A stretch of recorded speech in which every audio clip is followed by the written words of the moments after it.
Morning po sa bawat isa. Magandang umaga. Ang ganda ng umaga, no? Ang ganda ng mga nakikita natin sa ating paligid. Ngitian nyo nga yung mga nakikita nyo magaganda na yan sa paligid.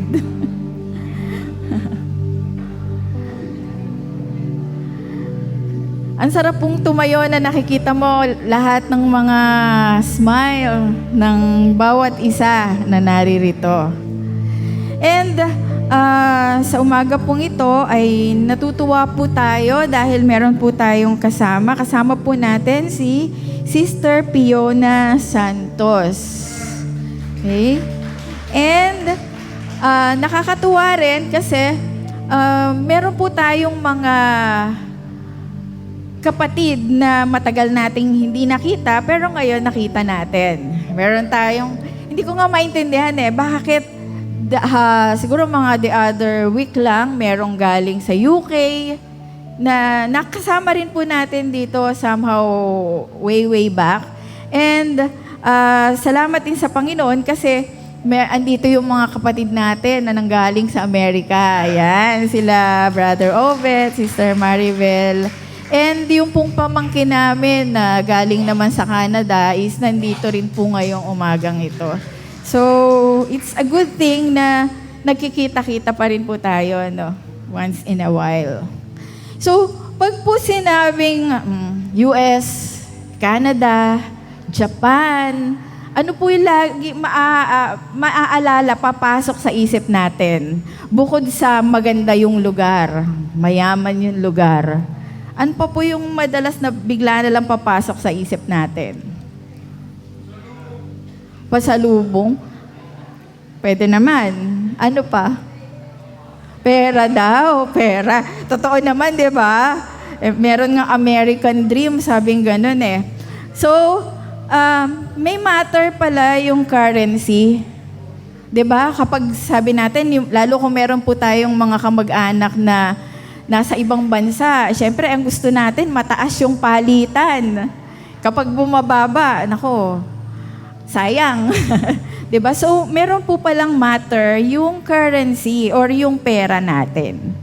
Okay, so, today, ito po yung ating topic. Is there a currency accepted in heaven? So, logically, kahit bata, ang tanungin mo, ang sagot, wala. Diba? Logically, wala talagang currency na accepted in heaven. Pero, kung bakit natin pag-uusapan yan sa Psalms chapter 49, mamaya po ay tingnan natin. Pero before that, mag-review muna po tayo. So, alam naman natin kung ano tong sign na to. No? Anong currency po ito? So, dollar. Ito po. Euro, galing. Yen. Pound. Ano po? Canadian dollar. Galing ni Rafael. How about this one? Ano po? Swiss franc. Galing mga nag-aral tayo, palapakan nga natin sarili natin. Natatandaan pa natin yung mga pinag-aralan natin way back.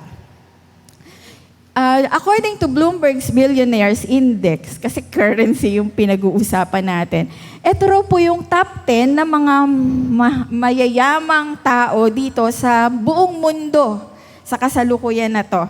So wala na sila John D. Rockefeller, wala na yang sila Vanderbilt, wala na yang sila Henry Ford. Sino ba si Henry Ford?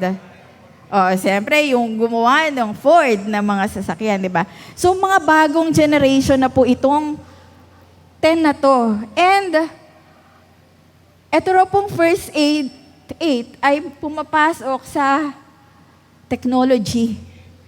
Sino may mayayaman ngayon? Ayan yung mga gumawa ng very famous. Ano yung mga famous ngayon sa social media? AI, Facebook, TikTok, Google. So sila po yung mga sobrang mayayaman ngayon. And yung isa raw po, yung pinakamayaman is, nabawasan na raw yung yaman niya ngayong panahon na to. Sino po yung pinakamayaman na tao ngayon? Si Elon Musk. Kasi raw po, ang index niya ngayon is 957 billion from trillion. Dati pala trillion pa siya. So ngayon, bilyonaryo na lang siya, hindi na siya trilyonaryo. But then, kawawa naman siya, no? Naging bilyonaryo from being a trillionaire. So sabi nga po, doon sa nabasa ko, yung 20 billion sa pera ni Elon Musk is mababawasan na yung mga homeless sa Amerika kung itutulong niya yung 20 billion doon. And a lot more sa mga pera po na nandirito. Pero bakit sila nag-acquire ng ganong karaming pera? Para saan? Aanhin ba nila yan, di ba? So, dito po tayo magpo-focus sa Psalms chapter 49. Ito pong Psalms chapter 49 ay matatagpuan po natin sa aklat ng mga awit. Siyempre, Psalms nga eh. And ilan po bang book meron sa Psalms? 100? 150, di ba, ang chapter ng Book of Psalms. Kadalasan po, kapag sinabi yung Book of Psalms, sino naiisip natin? Si David. Pero alam niyo po ba, na halos kalahati lang po nun ang isinulat ni David. Di ba? Kadalasan. Kaya nga ako minsan, lalo pag hindi ko pa na-research, sasabihin ko na lang, sinabi ng salmista. Kasi kalahati lang po nun ang sinulat ni David. Meron pong sinulat doon sa Psalms chapter 90. Sabi po si Moses daw po yung sumulat noon. Then, meron pong sinulat si King Solomon, 2 Psalms. Meron din pong mga sinulat, yung pong mga Levita, yung mga nasa, mga musician sa templo na sina Asaph, Heman, and Ethan. Then, ito pong Psalms chapter 49, ito po, sabi, ay sinulat daw po ng mga anak ni Korah. Sino ba tong Korah?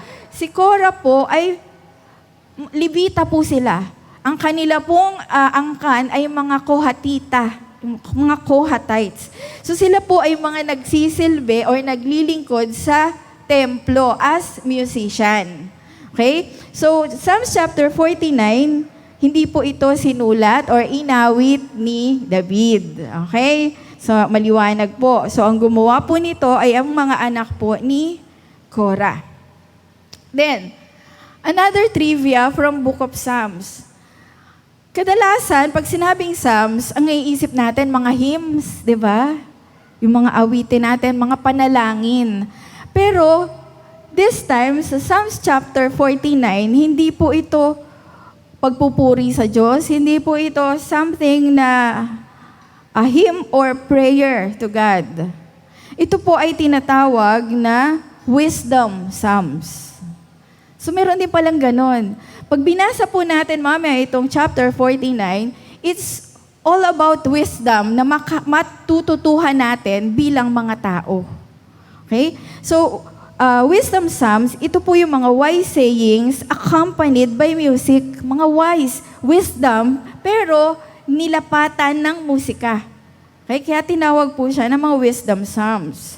So, hindi lang po Psalms 49 yan, pati po yung Psalms 1, 37, 73, 112, 127, 128, and 133. Puro wisdom psalms po yan. May nakabasa na po ba dito ng buong Book of Psalms lang po? Meron po ba? Yung buong Book of Psalms lang, hindi pa yung buong Old and New Testament. Meron po ba? So, nahihiya lang kayo eh. So, maaari po na din po natin to, nakita rin natin tong point na to. So, pag-aralan po natin yung Psalms 49 na tinatawag po na Wisdom Psalms. But first, let us pray po. Panginoon, maraming salamat po sa umagang ito. Salamat po sa bawat isa na dinala mo sa lugar na to. Panginoon, nawa ay nasumpungan mo po na malinis yung aming mga puso, yung aming mga isipan sa aming pagparito pa lang dito. Nawa ay nadulutan ka po namin ng kasiyahan, kalwalhatian sa amin pong ginawang pagsamba sa iyo ngayong umaga. And Lord, sa mga oras pong ito, Hinihiling po namin ang pagsama, ang pakikibisa ng banal na Espiritu mo na mangusap sa bawat isa na naririto, whether bata or matanda. Maunawaan namin yung salita mo at maunawaan namin yung mensahe mo para sa bawat isa sa amin. Lord, gamitin mo lamang po ang iyong lingkod para po maipadala mo sa bawat isa sa amin yung nais mo po personally na ipahayag sa bawat isa.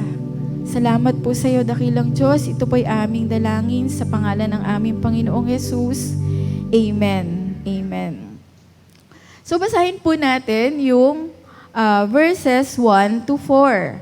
Sabi dun sa English, "Hear this, all ye people, give ear, all ye inhabitants of the world, both low and high, rich and poor together. My mouth shall speak of wisdom, and the meditation of my heart shall be of understanding. I will incline my ear to a parable. I will open my dark saying upon the harp." Bawat isa makinig. Sino puro yung sinasabing makinig? Yun ba lamang mga Israelita nung time na yan? Yun po bang mga alagad ng Panginoon, yung sinasabihan dito na makinig kayo? Sabi po dito, "Hear this, all ye people, give ear, all ye inhabitants of the world." So, bawat isa ay makinig. Makinig daw po. Sabihin nyo nga po sa katabi nyo, makinig ka. Huwag ka munang matutulog, mamaya na lang. Okay. So sabi, bawat isa ay makinig ang sino paman, kahit saan naroon ay makinig ang nilalang. Kahit ikaw ay dakila o hamak ang iyong lagay, makinig na sama-sama ang mahirap at mayaman. Noong pong panahon na isinulat po ito ng mga anak ni Korah, may distinction po ang mga tao sa Old Testament. Ano po yung distinction nila? Ito pong tinatawag na dakila or hamak. Meron pong mga Panginoon at meron din namang mga alipin. 'Di ba? So kung ikaw ay alipin, parang object lang ang tingin sa'yo. Pag-aari ka nung Panginoon mo, kahit ano'y pag-agawin sa'yo nung Panginoon mo, pwede. Parang ganun po yung kanilang kapag ikaw ay isang slave at that time.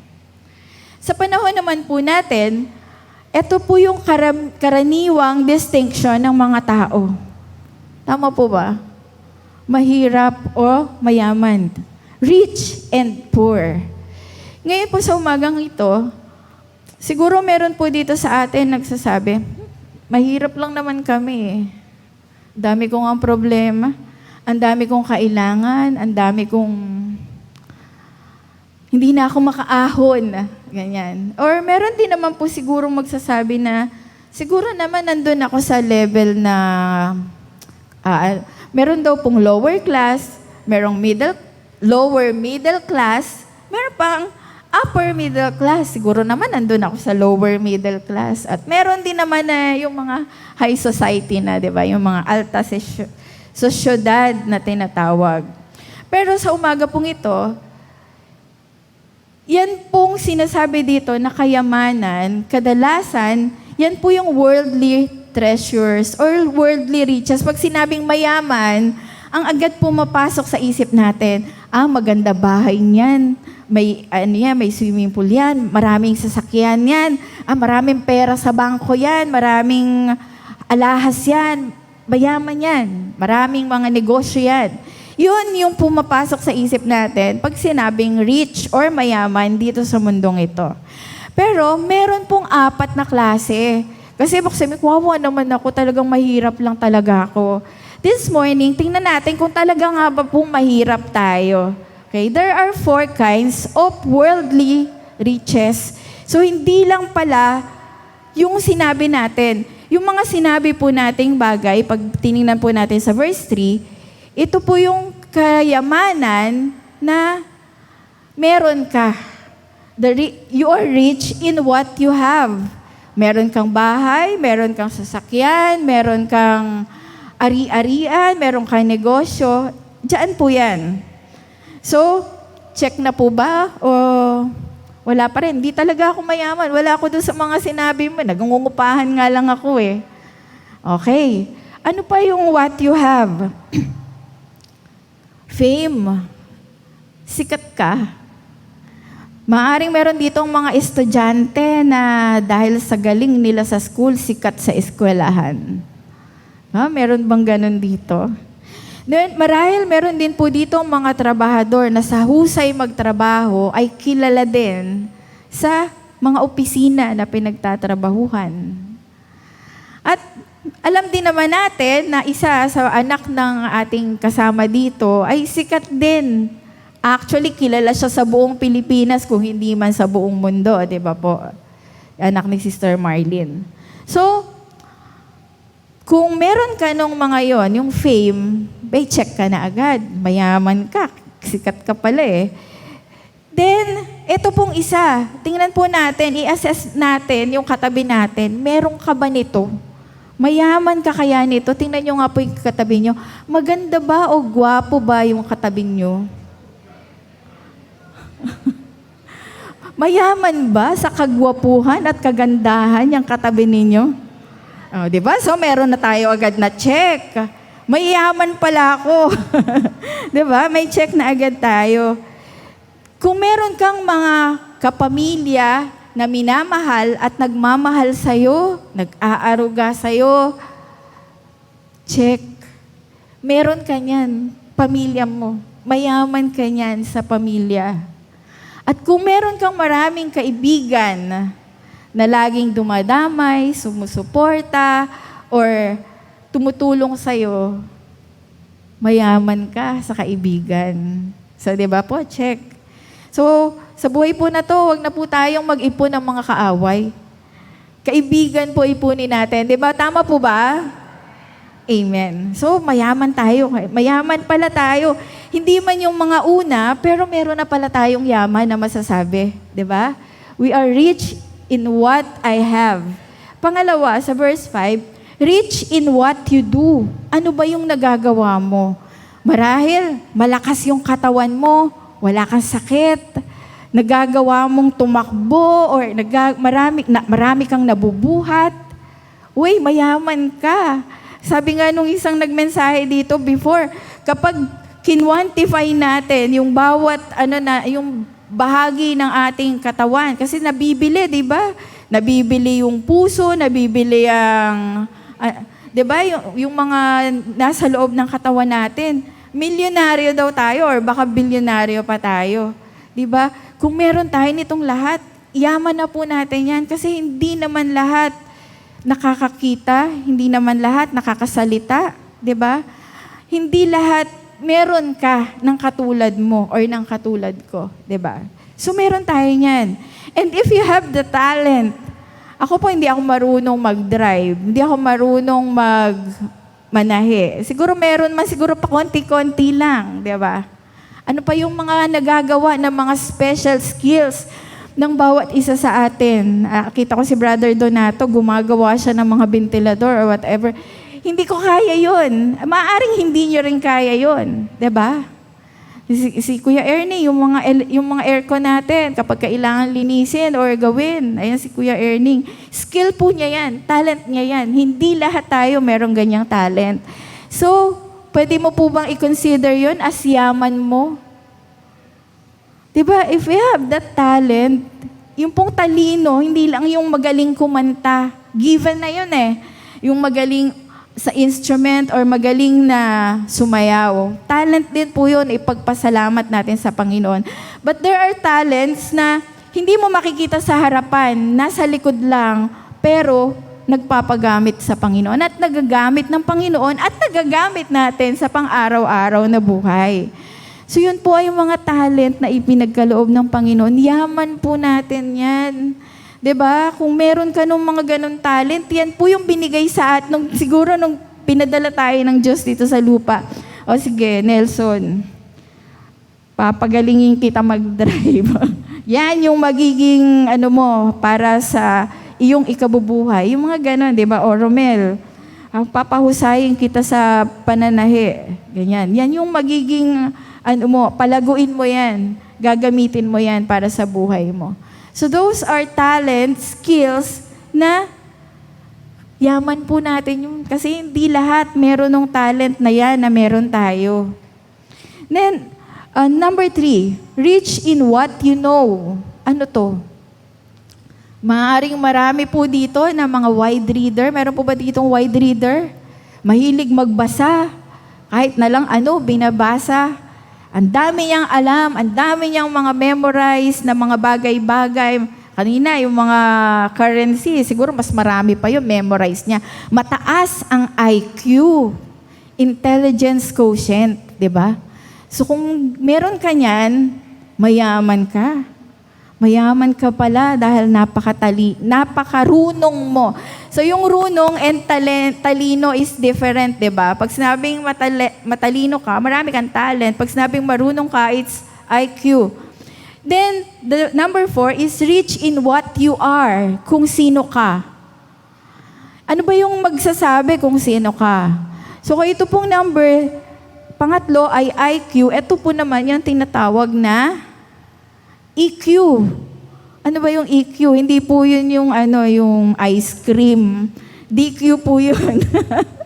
So, ano naman tong EQ? So, ito pong EQ is emotional quotient. Ano ba tong emotional quotient na to? Emotional intelligence, also known as emotional quotient or EQ, is the ability to understand, use, and manage your own emotions. Lahat po tayo may mga emosyon, nagagalit, nagmamahal, natutuwa, natatakot. Pero kapag daw po mataas yung EQ mo, hindi kailangan mataas yung IQ mo para magkaroon ka nitong mataas na EQ. Pero bago ka magalit sa isang bagay, iniisip mo muna, bakit kaya? Sa halip, bago ka magtapo ng isang gamit sa bahay dahil sa galit mo, pinag-iisipan mo muna, bakit kaya nangyari? Naalala ko nung mga bata, maliliit pa yung mga bata, minsan may mga gagawa silang mali, nakakainis. Pero minsan dumarating din ako doon sa point na talagang gigil ka talaga. Nakakapagsalita ka talaga ng Pero once na nag-isip ka, teka, hindi pa naman pala namin itinuro sa kanya yun eh. Hindi ko pala itinuro kung paano gamitin yung isang bagay na yun, kaya pumalpak. Hindi ko pala itinuro kung paano gagawin yung isang bagay na to first time niya gagamitin. So, nasira. Tapos papagalitan ko, 'di ba?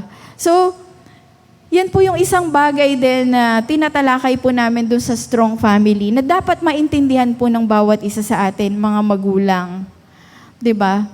So, kailangan po unawain natin ang isa't isa. Yung mga magulang, unawain din natin sometimes yung ating mga anak. Bakit ba ginagawa nila yung bagay na to? Yun namang mga anak, dapat din inuunawa din natin yung ating mga magulang. Bakit kaya galit na galit sa akin ng nanay ko, ang tatay ko? Ano ba ginawa ko? 'Di ba? And meron kami kahapon na kinounsel, may problema siya sa asawa niya. Then, ang topic pa naman po namin is about decision making. So, ang tanong lang po sa kanya is, teka, galit na galit ka dun sa asawa mo. Dun sa ginawa niya na pang pagtataksil. Pero, bukod sa ipanalangin natin, i-assess mo rin yung sarili mo. Baka naman merong kulang sa'yo na sa iba hinahanap. Diba, Brother Nelson? Tama ba yun? No? Hindi, ibig sabihin, di ba minsan, nagagalit ka or sino man sa atin na parang, pinabayaan niya ata ako. Yung something like that. Or basta something na agad kang nag-conclude, nagalit ka doon sa isang tao, hindi mo inisip na may kasalanan din pala ako. Part din ako doon sa problema. Di ba? Minsan ganun Ganun po tayo. So, yun daw pong EQ or emotional intelligence is the ability to understand, use, and manage your own emotion. A high EQ helps you to build relationship. Ito raw pong matataas sa EQ, mahusay daw pong makipagkapwa-tao. Okay? Ganon po ba tayo? Kung marami tayong kaibigan, nakaka-build tayo ng relationship, maaaring may EQ po tayo. Hindi po yung diaper. Okay. So, high in emotional intelligence. Pero, meron po tayong tips dito sa high IQ and EQ kasi ito po ay nababawasan or nagde-deteriorate din po ito. Okay, so tips on how to maintain sharpness as you age. Habang tumatanda tayo, let's say, IQ, ako po isa sa matatalinong tao talaga na nakilala ko sa buong buhay ko as in personal, tatay ko. Kasi actually, kung ano kami ngayon, yan yung nagturo sa amin. Na to the point na halos iiyak ka na pag tinuturoan ka kasi gusto niya na maintindihan mo yung itinuturo niya sa'yo. Pero as he age, ano nangyari, 'di ba? Nakikita naman po natin, kahit sino po sa atin ng mga tumatanda, talagang nababawasan, nagiging makakalimutin. Ako po at this age ko, makakalimutin na rin po ako madalas. 'Di ba? So, ano daw po yung dapat nating gawin to maintain yung sharpness? Kung meron po tayong mga gustong pag-aralan, i-challenge natin sarili natin, pag-aaralan ko to. Whether is bagong language or ako ngayon, tuwang-tuwa po ako kasi medyo marunong na akong kumampay ng konti.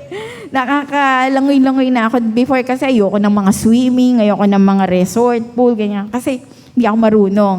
Pero challenge ko sarili ko, ito yung mga hindi ko nagawa nung bata ako. Sa tulong ng Panginoon, Lord, gusto ko po magawa ko tong mga bagay na to. So marami pa ako in mind na gusto ko pong ma-achieve or maaralan na sa tulong ng Panginoon, alam ko magagawa ko yan. Then, mga puzzle. Pag wala pong mga ginagawa, yung pong mga lolo't lola natin dito, mag-puzzle, magsagot po tayo ng mga puzzle or naalala ko, binilahan ko ng mga laruan ng nanay at tatay ko kasi para yung isip nila maging busy. Yan. Kailangan po natin yan. How about EQ or emotional intelligence? Paano kung lagi ka nag-iisa? Wala kang kausap. Tawag doon yung lagi ka nag-iisa? Loner ka. Paano mo mapapractice kahit may EQ ka? Wala namang iinis sa'yo kasi nga mag-isa ka lang. Ikaw na lang magagalit sa sarili mo. Ano ba to? Bakit ganito ako? Ang tahitahimik ko, wala akong kausap, wala akong kaibigan. Kasi nga, sineseparate mo yung sarili mo, di ba? So, paano natin ma-maintain yung sharpness ng ating EQ? You continually rebuild and improve your EQ at any time in life through intentional practice, such as active listening. Makinig tayo sa kaibigan natin na may problema. Listening, mindfulness, practicing conflict resolution. Yung bang minsan, galit na galit ka na, pero i-try po natin na mag-isip, i-compose natin yung sarili natin, at hayaan natin na ang Panginoon yung magsalita. Anak, kasi ganito yan eh. Then, maintindihan natin at hindi tayo agad maglalabas ng ating outrage at makikita, ay ganun pala siya. Diba? Ganun pala siya. Kaya nga, di ba yung nakalagay doon sa pangatlo? Rich in what you are. Sino ka? Yung palang pabugso-bugso nating damdamin, makikilala ka kung sino ka.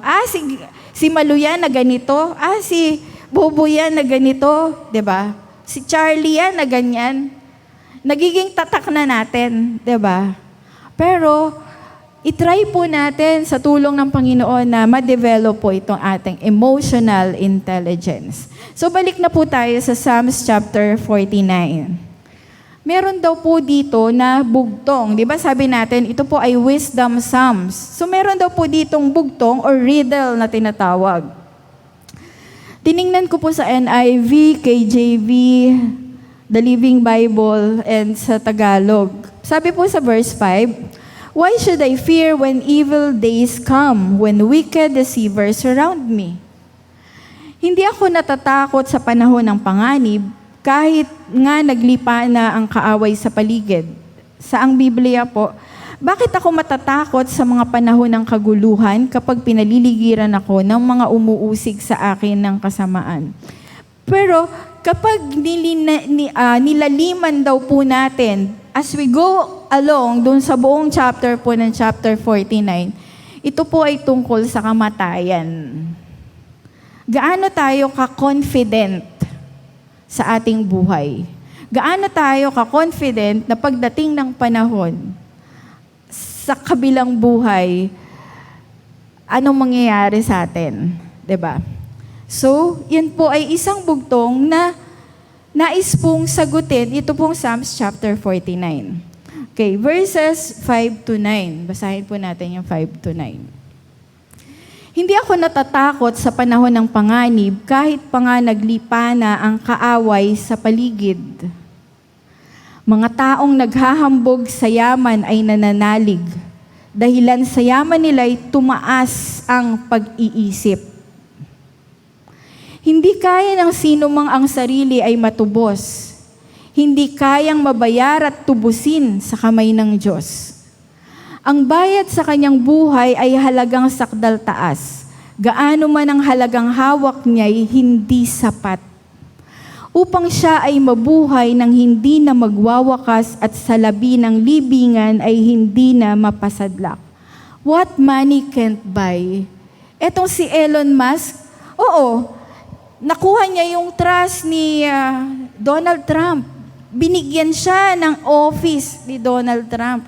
Kasi pinakamayamang tao eh. Siguro napakatalino rin ito. Siguro marami siyang maitutulong sa Amerika. Kung ano-ano na po ang ginagawa ni Elon Musk. At nung mga elitista sa buong mundo, kung ano-ano na yung iniisip nila. Kasi sabi nila masyado na raw pong overpopulated ang buong mundo. So ano yung mga ginagawa nila? Gumagawa sila ng mga bagay na hindi natin alam na eventually, para kumonti pala yung tao dito sa mundo. And I believe one of this is yung kasinungalingan or rebellion sa Lord. Ano yun? Sinasabi nila, okay lang yan. Sundin mo kung ano ka, kung ano yung gusto mo. Hindi na yung pagkakalikha sa ng Diyos. Kasi di ba, syempre, kapag pare-pareho na yan, dadami pa ba tao? Hindi na, di ba? And there are a lot more. Sabagay, mga theories lang naman po yun. Mga theories pa na mga sinasabi na even yung mga vaccine, may mga effect daw yan sa health natin. Though it's not, hindi naman siya talaga na confirm pa talaga. Pero, hindi po natin alam, dito po sa mga conferences na ginagawa ng mayayaman, meron po silang mga nire-resolve. Meron po silang gustong mangyari sa buong mundo.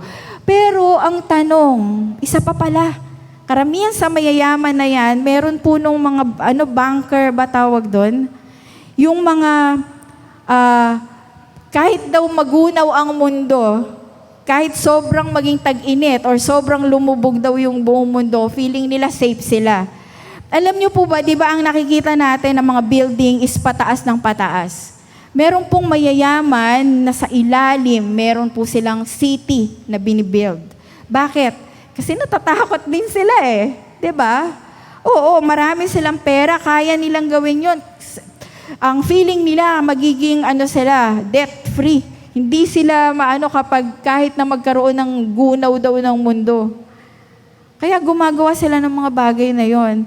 Pero, what money can't buy yung kanilang kaluluwa? Gaano man karami siyang dollar, franc, or euro, hindi po mabibili yung kaligtasan. So, isa pa pong tanong, is it wrong to be rich or wealthy? Masama ba na maging mayaman? Pag-isipan nyo na po ba yan? Masama po ba na maging mayaman? So alam naman natin yung verse, diba? The love of money is the root of all evil. The love of money, but not necessarily the money. Pero, is it wrong to be rich? Masama ba na maging mayaman? Meron po ba ditong maraming pera? Or, meron po ba ditong walang pera? Ganun lang no? Dami nagtaas ng kamay. Parang kasama yata ako dun sa nagtaas ng kamay. So, is it wrong to be rich or wealthy? Sige nga po. Those who trust in their wealth and boast in the multitude of their riches. Yun daw pong sobrang nagtitiwala doon sa binasa nating verse kanina.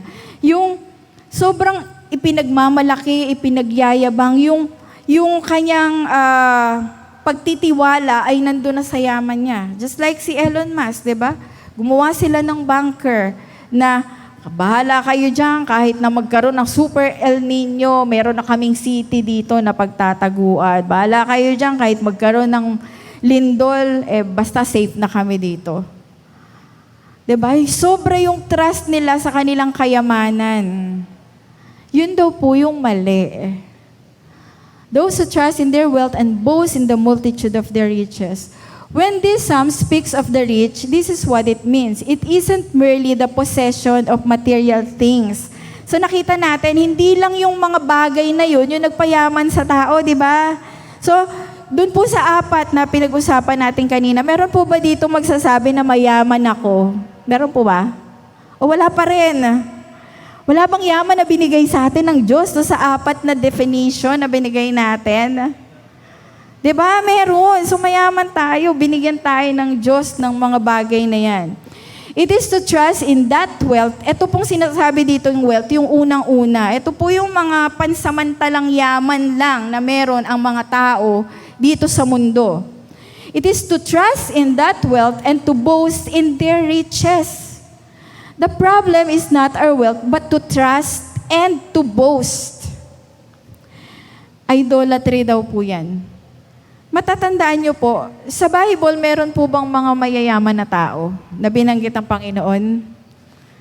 Alam natin, yan, si Job, mayaman po siya, di ba? Si Abraham, si David.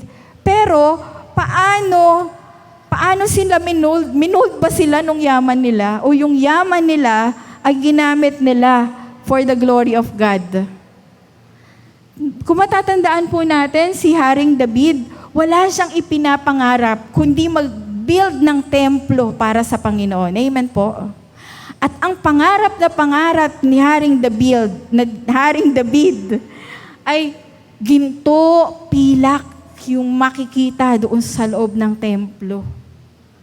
So masama po yung kayamanan ni David? Hindi, 'di ba? So, yung palang yaman is nagiging masama lang depende dun sa puso natin. Pero katulad po nitong mga tao na to, they did not trust in their wealth or boast in their riches. So how to know if we put our trust in our riches? Paano po natin malalaman kung ang pagtitiwala na natin ay napunta na doon sa ating kayamanan? Balikan po natin yung Luke 12:16 to 21. May nakakaalam po ba nung Lucas 6:12, 16 to 21. Ito po yung mayaman na lalaki. Naalala niyo po? Na sobrang yaman niya na sasabi niya, dito na lang, mayaman na ako siguro habang buhay, hindi ko na kailangan pa na magtrabaho, magparami ng pera kasi marami na akong pera.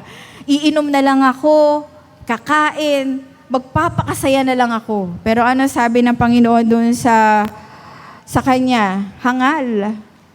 Ngayon din kukunin ko yung buhay mo. Ano na pakinabang mo doon sa yung yaman. So sabi sa verse 21, ganyan ang sasapitin ng nagtitipon ng kayamanan para sa sarili, ngunit dukha naman sa paningin ng Diyos. So, wala man tayong ganon kayaman, kalaking pera, pero tayo po ay nag-iipon. Saan tayo dapat mag-ipon ng kayamanan? Dapat daw po sa langit tayo nag-iipon ng kayamanan para hindi po tayo makatulad dito sa rich fool. Diba? Pinaghandaan niya masyado yung ganda ng buhay niya. Hindi naman po natin sinasabi, lalo sa mga kabataan dito, wag na kayong mag-aral, wag na kayong magtrabaho. We're not saying that. Siyempre, habang nandito tayo sa mundo na very challenging, Kailangan po natin yan. Binigyan nga tayo ng Diyos ng runong, di ba? Binigyan nga tayo ng Diyos ng mga yaman na nabanggit natin kaninang umaga. Pero yung tanong, baka mas minamahal na natin yung mga bagay na yun at yung mga bagay na yun, yung naglalayo na sa atin sa Diyos. 'Di ba? Katulad nitong mayaman na to, nagpapakasaya na lang siya. Siguro wala na siyang inisip kundi mag-inuman, sumama sa mga barkada o kaya ano yung gawin. Wala na sa oras niya, wala na sa panahon niya ang Diyos. So, yan po yung idea nung Psalms chapter 49. Okay? Tingnan po natin yung verses 10 to 12. True wealth and the world to come. Alam naman niyang lahat ay mamamatay kasama ang marunong, maging mangmang o hangal. Eto raw po, kung dito sa mundong ito merong distinction ang mayaman at ang mahirap, eto raw po ang great equalizer. Ano po yun? Kamatayan. Whether mayayaman sila or mahirap man ang tao, equal na po kapag namatay. Wala tayong dadali na kahit anuman. Yan po yung great equalizer. So ang tanong, dapat pala paghandaan natin. Dapat pala paghandaan natin yung ating hinaharap. 'Di ba? Dapat pala mas mag-impok tayo ng kayamanan doon sa langit. But hindi natin sinasabi, huwag kang mag-impok dito, 'di ba? Okay din po 'yun, mag-impok tayo. Pero ito po yung madalas nami-miss ng mga mayayaman. God's answer to these things for the rich is to practice radical generosity. Ito po ang hindi alam or hindi pinapractice ng mayayaman. Kaya sila ginawang mayaman or mapera ng Diyos. There's a reason. Kasi dati iniisip ko, Lord, bakit ba ganito lang kami? Bakit kaya kami hindi naging mayaman? Di ba sabi nga, much is given, much is expected. Kung mayaman ka, malaki ang expectation sa kanila. Sabi sa Kawikaan 14 verse 31, ang sino mang umaapi sa isang dukha ay iniinsulto ang kanyang mailalang. Ngunit siya na bukas palad sa nangangailangan ay nagpaparangal sa kanya.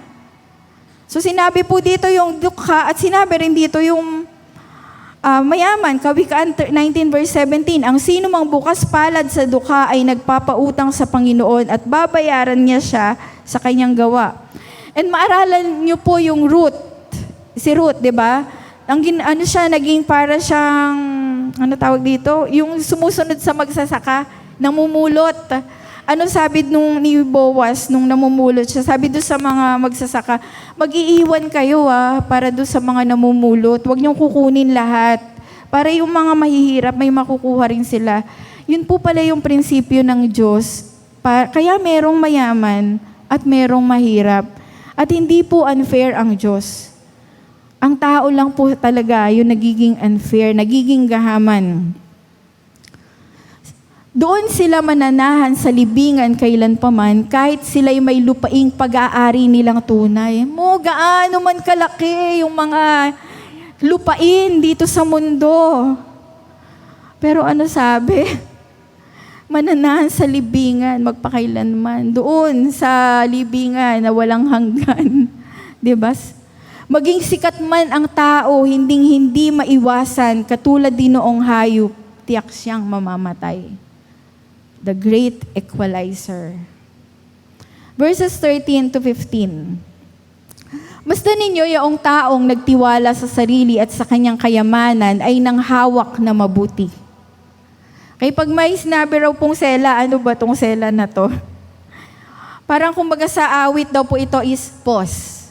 O kaya naman ay pag-isipan mo, pag-isipan. Tulad niya yung mga tupa sa patayan din hahantong itong si kamatayan ang kanyang magiging pastol. Pero yun daw pong matuwid, magwawagi kapag sumapit ang umaga. Laban doon sa kaaway na ang bangkay ay bulok na sa daigdig ng mga patay na malayo sa kanila. Ngunit ako'y ililigtas, hindi ako babayaan. Aagawin ako ng Diyos. sa kamay ng kamatayan. The great equalizer. Tayo po, napakapalad po natin kasi yun nung i-offer sa atin ng Diyos yung gift of salvation. Pinili po niya tayo para i-offer yun at dati naman pong tinanggap yung gift na yun ng salvation ng Panginoon. Pero hindi po ibig sabihin nun na, ligtas na ako, okay na yan. Okay? Tingnan po natin yung verse 17. For when He died, He shall carry nothing away. His glory shall not descend after Him. Pag namatay tayo, wala po tayong madadala. Kung may gaano man tayo kalaking ipon sa bangko ngayong mga oras na to, siguro po, isipin din natin, nakapag-ipon na ba ako doon sa bangko sa langit? Gaano karami na kaya yung ipon ko? The psalmist assure us that our reasons for fear are unfounded. The fool who trusted and boasted in riches can take nothing with him to the world beyond. His glory shall not descend after him. All the glory he will ever deserve, he has had in his life.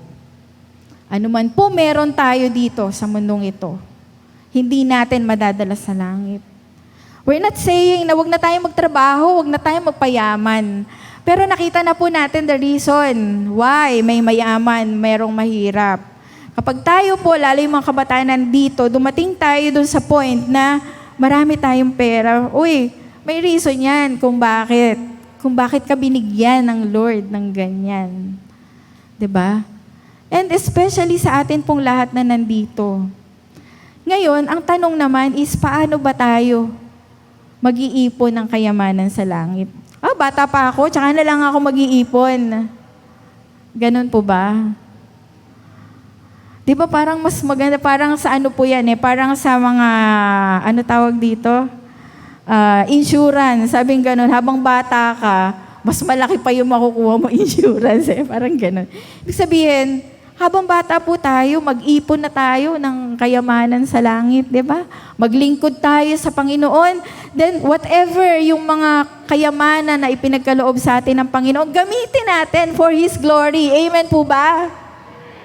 Sabihin mo, hindi naman ako marunong magsalita Sabi nga, di ba, we are the body of Christ. Ang body po, hindi puro bibig. Nakita ba kayo ng body na puro bibig lang? Di ba? Hindi. Ang body may kamay, may paa. Sabi nga po, kung i-imaginein po natin, yung paa, yun po yung mga humahayo sa church, di ba? Yan yung mga madalas humahayo, lumalabas kung saan-saan nagpupunta. Yung bibig, mga nagsasalita, nagtuturo, possible yan. Ano naman yung kamay? Ito po yung mga giver na kapag nakita na ay may kailangan pala sa church, ganyan. Very open yung kanilang kamay. Kasi yun yung role nila doon sa church. Pero hindi naman natin sinasabi na, pwede naman pala yung ganun, hindi na lang ako mag-church, magbibigay na lang ako ng magbibigay sa church. Hindi po yun. Nakikita ng Diyos yung puso natin. And this moment, siguro po, ito yung hamon sa atin ng Panginoon. Nag-iipon na po ba tayo ng kayamanan sa langit? So, ang ating pong conclusion, no currency accepted in heaven. Matthew 6:19-21. Ang ipunin daw po natin ay mga bagay na panlangit. Babasahin ko po yung Matthew 6:19-21. Dito po ako magtatapos. Sabi, huwag kayong mag-impok ng mga kayamanan dito sa lupa. Dito'y may mga naninirang tanga at kalawang at may nakakapasok na magnanakaw. Sa halip, impukin ninyo ay mga kayamanan sa langit. Dooy walang naninirang tanga at kalawang at walang makakapasok na magnanakaw. Sapagkat kung nasaan naroon ang iyong kayamanan, naroon din naman ang iyong puso. So tayo po ay manalangin. Kung meron po dito na hindi pa naglalagak ng kanyang pagtitiwala sa Panginoon.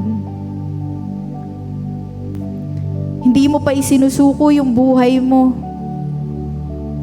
para sa Panginoon. Tapos nag-iisip ka, paano ako mag-iipon ng kayamanan sa langit?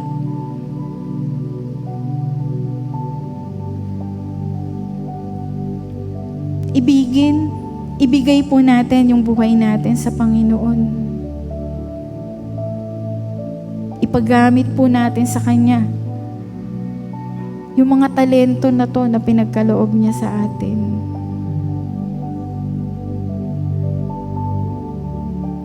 Hindi pa po huli ang lahat.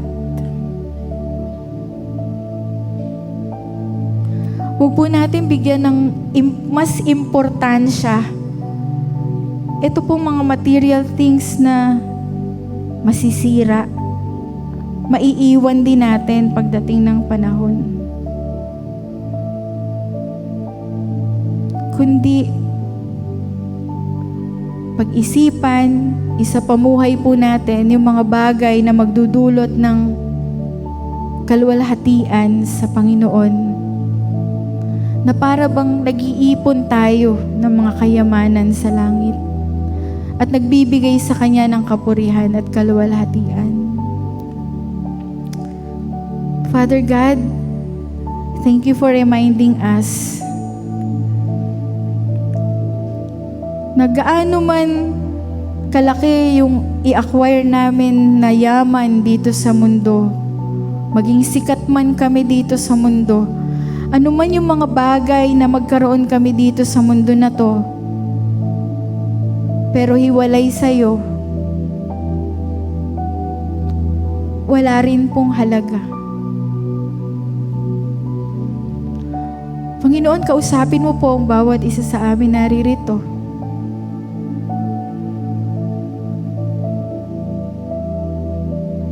Baka masyado na kaming nagiging busy.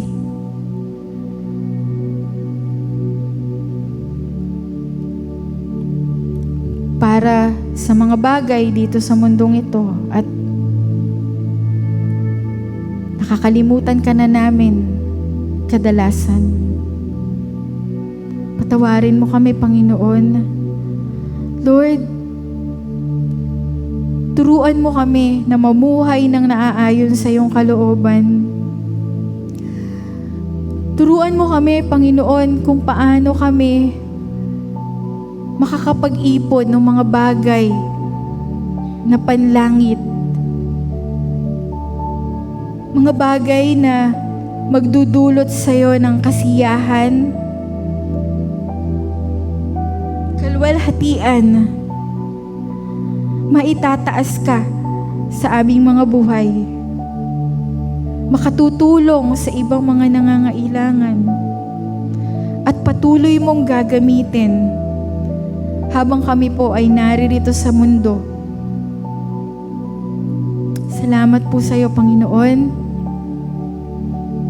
Ipakita mo po sa amin the reason why we are still existing dito sa mundong ito. At turuan mo kami kung paano kami mamumuhay ng naaayon sa kalooban mo. Salamat po, Panginoon, bagamat madalas ay nahihirapan po kami. Madalas nag-struggle kami sa aming mga finances. Panginoon, tulungan mo po kami. Pagpalain mo po ang bawat isa. Ipagkaloob mo po lahat ng aming mga pangangailangan, Panginoon. Yan po yung dalangin namin. Salamat po sa iyo, sapagkat ikaw po yung aming Jehovah Jireh na magkakaloob ng lahat ng aming pangangailangan. Ito po ay aming dinadalangin sa pangalan ng aming Panginoong Jesus. Amen. Amen.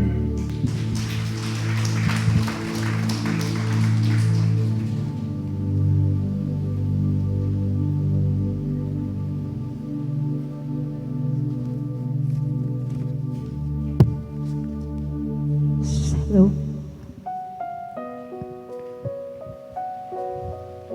Yes, praise God. lahat tayo mayaman. Di po ba? Walang anak ang Diyos na mahirap. So, kung mayaman tayo dadako na sa ating favorite part na walang iba kundi ang ating tithes and offering. Na po, bakit ko po nasabing favorite part? Siyempre, bakit po?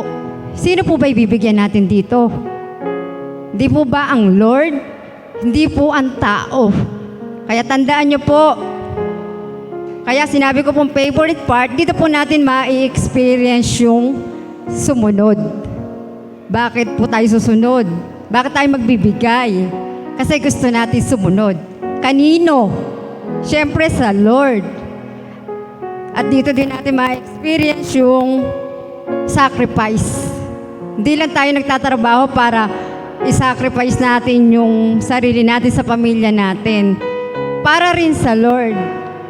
Di po ba? Amen? Dahil kahit alam natin na mahirap ang buhay, kinakapos, pero iniisip natin i-sacrifice yung para sa Lord. Na po? At higit sa lahat, yung pag-ibig ng Diyos.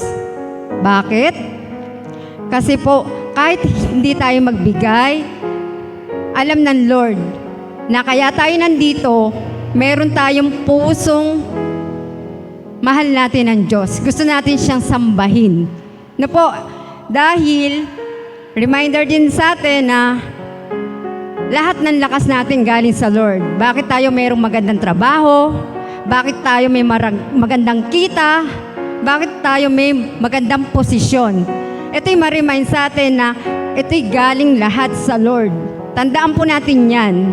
Na po, amen po. So bago natin ipag-pray yung ating tithes and offering, hayaan yung basahin ko po sa inyo yung panalangin ni Haring David. Sa unang Kronika, chapter 29, 12 hanggang 14. Sa inyo nagmumula ang kayamanan at karangalan, at kayo ang naghahari sa lahat. Taglay nyo ang kapangyarihan at kadakilaan, at kayo ang nagbibigay ng lakas at kapangyarihan sa lahat. Pinasasalamatan namin kayo, O Diyos, at pinupuri ang inyong malhating pangalan. Ngunit, sino ako at ang bayang ito? Buong puso kami nagkakaloob, sapagkat ang lahat ng ito ay galing sa inyo at binabalik lamang namin. So, matandaan po natin na ang pagbibigay ay hindi lang para yumaman tayo. Tandaan po natin na ang pagbibigay ay para magpasalamat tayo sa lahat ng kabutihan ng ginagawa ng Diyos sa atin sa araw-araw. Ang pagbibigay hindi lang yung para makita tayo nagbigay at makitang naghulog tayo sa box na yan. Dapat tandaan natin, nagbibigay tayo para pa rin sa Lord, hindi po sa tao. So sabi nga ni Haring David, ang lahat ng ito ay galing sa inyo at binabalik lamang namin. So, yan po. So, sige po, ipanalangin na po natin ang ating tithes and offering. Lord, thank you Lord. Maraming salamat sa iyo, Panginoon. Kami po ay lumalapit sa iyo, Panginoon, ng may pagkumbabang puso, Panginoon. Dahil sa lahat ng biyaya mo niyo po sa amin, sa lahat ng proteksyon at pag-iingat, at sa lahat ng mga binibigay mo na hindi namin hinihingi. Kaya Lord, sa oras na to Lord, kami ay lumalapit at naghahandog ng munting handog sa iyo, Panginoon. Alam namin Lord na malaki man o maliit, hindi ka doon nakatingin, kundi sa pusong mapagbigay, pusong mapagmahal, at higit sa lahat, pusong handang sumunod sa iyo, Lord. Salamat po, Panginoon, at nawa, Lord, i-bless mo lahat ng mga tao na nagbigay, lahat ng mga taong may trabaho, lahat ng mga taong hindi nakapagbigay, pero gustong magbigay. At lahat, Panginoon, ng mga tao na handang magbigay. Nawa, Lord, patuloy mo silang i-bless, bigyan mo sila ng pusong magtiyaga, Panginoon, na magpatuloy na lumapit sa iyo, sumamba sa iyo, sa Espiritu at sa katotohanan. Lord, marami pong salamat sa iyo. Alam namin, Lord, ng lahat ng meron kami ay hindi rin namin maibibigay kundi rin naman galing sa iyo. Lord, marami pong salamat. Kaya sa iyo namin itinataas lahat ng gawain na ito, Panginoon, sa kapurihan, sa kaluwalhatian, sa kadakilaan. Lord, marami pong salamat at ito'y aming dalangin sa pangalan ni Jesus. Amen.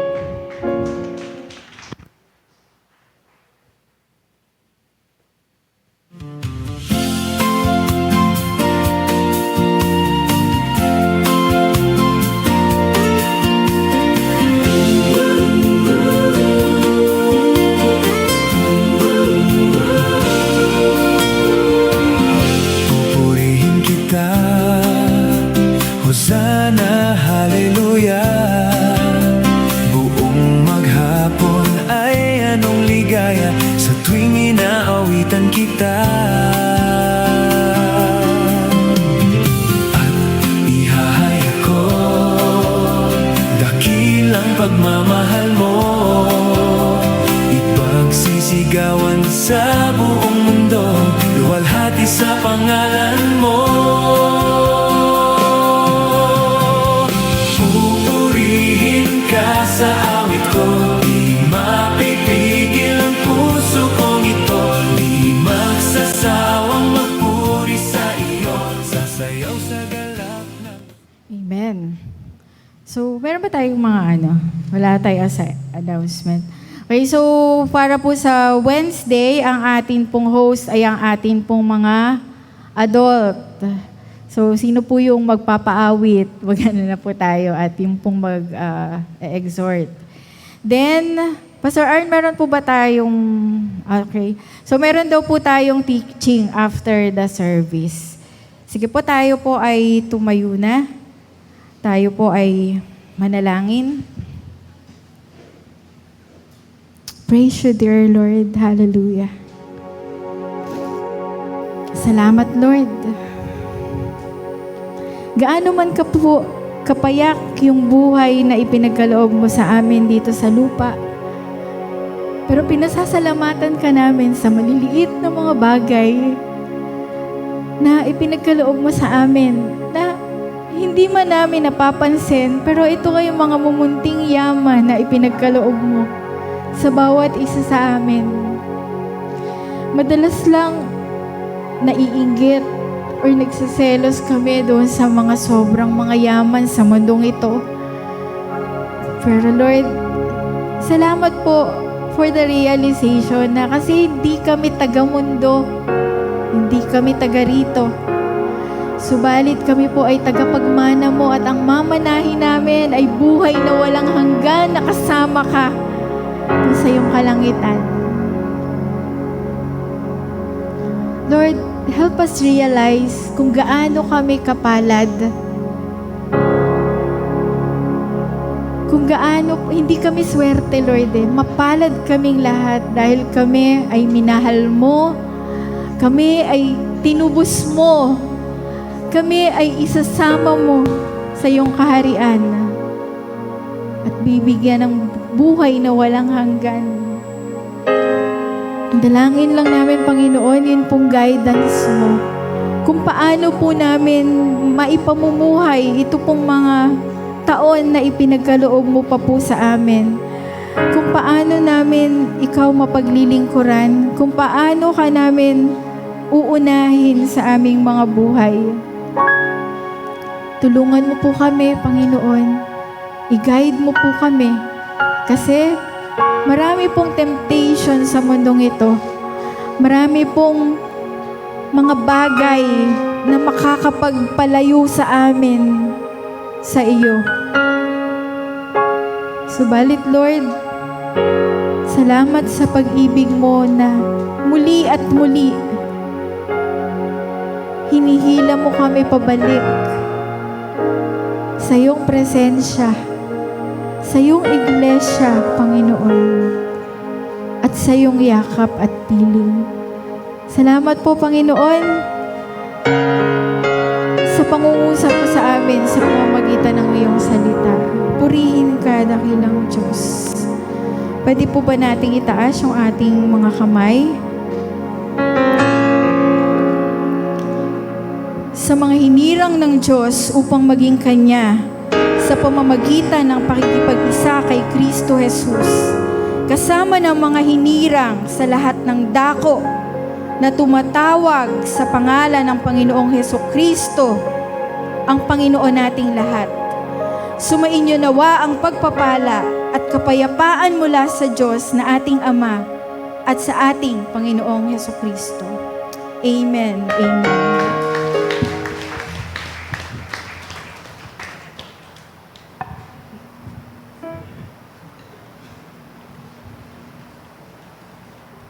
Amen. Amen po ba? Amen. Bago tayo maghiwa-hiwalay, tayo po ay muling magpuri sa ating Panginoon dahil siya ang kayamanan natin sa buhay. Amen? Hallelujah. Praise God. Mula sa labi ko'y magpupuri. Mula sa labi ko'y magpupuri. Jesus, sa buhay ko, ikaw ang nagbigay ng kulay. Wala sa'yo'y may papantay. Jesus, sa buhay ko, ikaw kumilos at kumabay. Wala sa'yo'y may papantay. One last time, Jesus! Jesus, sa buhay ko, ikaw ang nagbigay ng kulay. Wala sa'yo'y may papantay. Jesus, sa buhay ko, ikaw kumilos at kumabay. Wala sa'yo'y may papantay. Wala sa'yo'y papantay, Lord. Wala sa'yo'y may papantay. Wala sa'yo'y may papantay. Have a blessed Sunday, everyone! See you on Wednesday sa ating prayer meeting at tayo po ay magkita-kita muli sa susunod na linggo. Lahat po ng may iwan para po sa teaching are welcome po. Have a blessed Sunday. Ingat po kayo po.